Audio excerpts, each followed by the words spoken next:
Welcome all of you in SST College of Arts and Commerce. This is SST Edupedia, myself Shagun Tiwari. Today we are going to discuss analysis of algorithm from FY BSc CS semester 2, and the topic name is data structure. So we'll start with first we'll try to understand what is data. So data is nothing but the collection of facts from the conclusion may be drawn.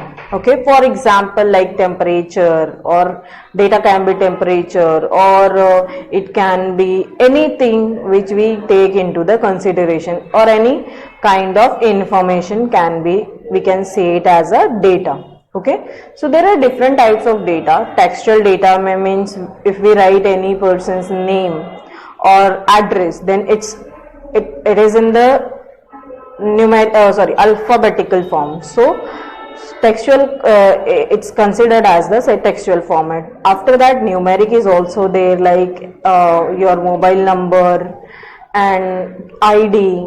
So that is nothing but in the numeric form. After that, audio and video is nothing but a kind of data, and there are n number of datas, datas are there. Okay, but if we deal with any in case of the computer language, so there we have to represent that data into a structured format. Okay, so any application and program read the data, store the data temporarily, process it, and finally output result it gives. Okay, so here data is nothing but any format, like in number and characters, etc. So application, what it do, it process that data. Okay, so we take different types of data types, and the data structures are there. So data is classified into the types, for example, characters, floats, integers, and data type is nothing but is a domain of allowed values and a set of the operation on these values. Okay, so if we call means X, for example, characters, so A to Z, the alphabets are nothing but the data, and or you can also call it as the data types. And if we perform multiplication, addition, subtraction, so it's known as it's also considered in the data types. Okay, so for example, the different types of data is there. For example, boolean, if we take any boolean data type, so there its domain will be only two values are there, zeros and 1. So we can now perform operation on that, and or operations we can perform. After that, characters, so ASCII values are there. All the ASCII values are nothing but characters, and on that we can perform different types of operation. Integers, so there can be maximum and minimum integers, and we can perform arithmetic operations on that. Okay, so now if we go for the simple data types, and it's also known as the atomic data types and have no component part. For example, integer, float, and characters, etc. So here you can see the examples are there. You can see the different data types. After that, we come to the data structure. Okay, when we have to execute the program, so we need data in a structured format.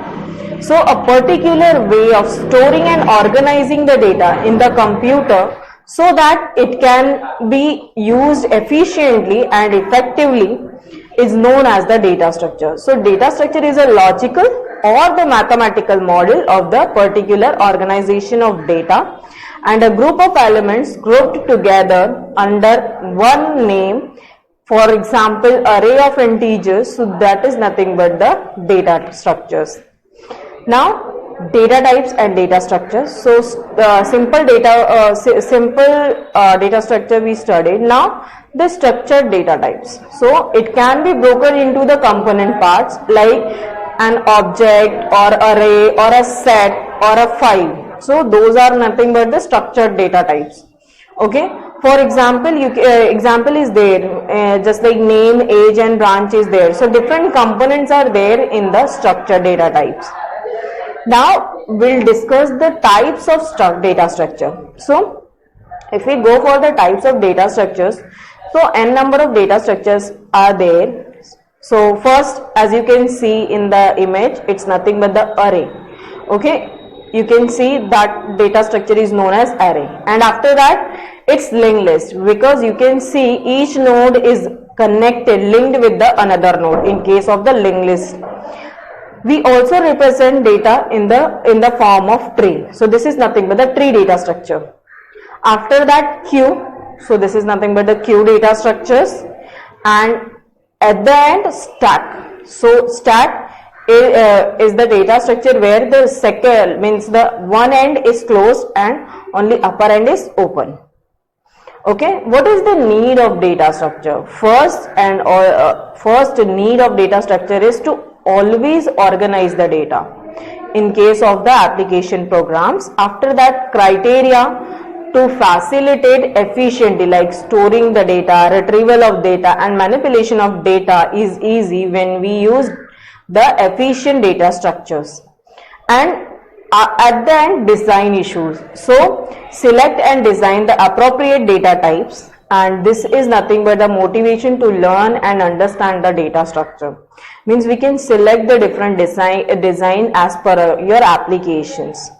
So now what kind of operation we can perform on data structure? If we talk about that, then we can perform the navigation, means navigating, just like accessing the each data elements exactly once so that certain items in the data structure may be processed. Means we process the data in exactly once, means the repetition should not be there. So while using data structure, so it performs these operation, and after that searching.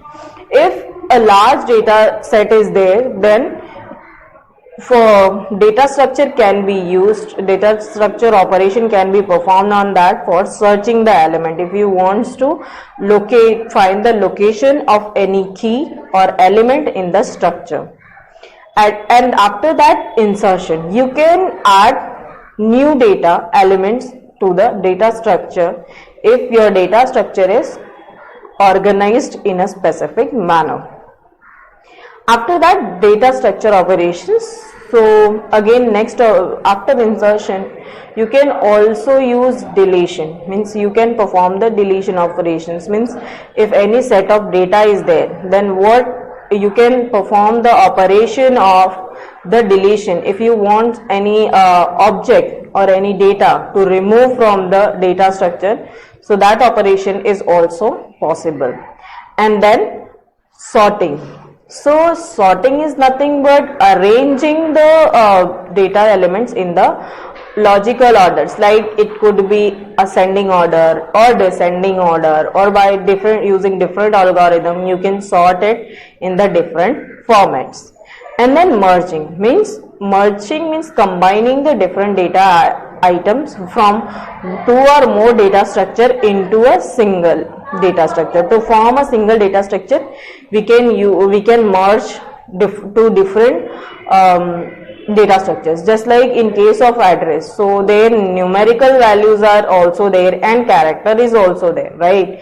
But these two are different data structures. Like number, it comes into the integer, means int data structure, and the characters or the alphabets, they come into the character, but we can merge them by using the data structure operations.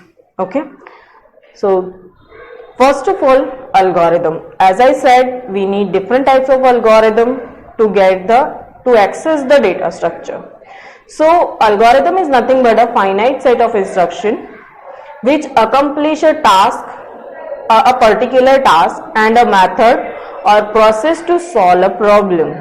It's basically transformed into problem to get the output. Just like if we get in algorithm, input plus processing and output are nothing but the main components of any kind of algorithm.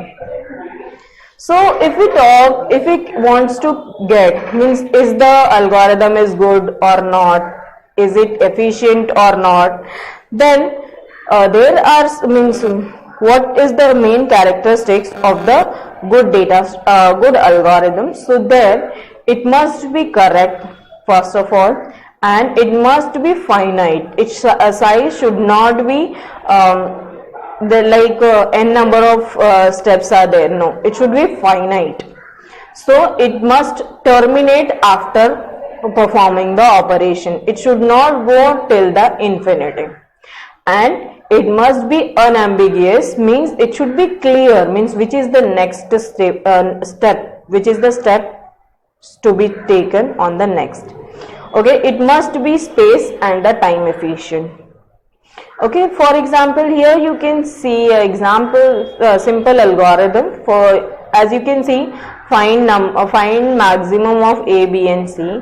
So you can see algorithm input, we have first taken input, then output is nothing but the maximum, and when we go for the process, then let A is maximum. If B is greater than maximum, then B is equals to maximum, and if C is greater than maximum, then C is the maximum, and by comparing this, it will represent the, or it will display the maximum. Okay, so order is very important in case of the algorithm. When you draw or design any algorithm, the ordering is must.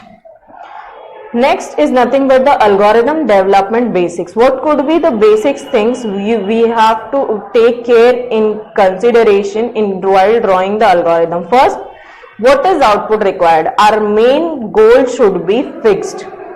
And what is the input you are taking? And what are the steps required to transform it into the output? Means what is the processing step? And in that, the most crucial bit, what is the most crucial bit, and that means needs problem solving skills, means your algorithm should be having the skills to solve the problem, and a problem can be solved in many different ways. Means if we design any program, no, so it can be having multiple algorithm. It's not fixed that it's having only a single, means every program can have multiple algorithms. So from there you have to take the best algorithm. So which solution amongst the different possible solutions, so you have to take the optimal solutions. After that, how to express an algorithm. So a sequence of steps to solve a problem, we need a way to express this sequence of the steps. So first is nothing but the natural language is obviously a choice, but not a good choice. Why? So here natural language is notorious and the ambiguous, unclear. Okay, some natural languages are unclear.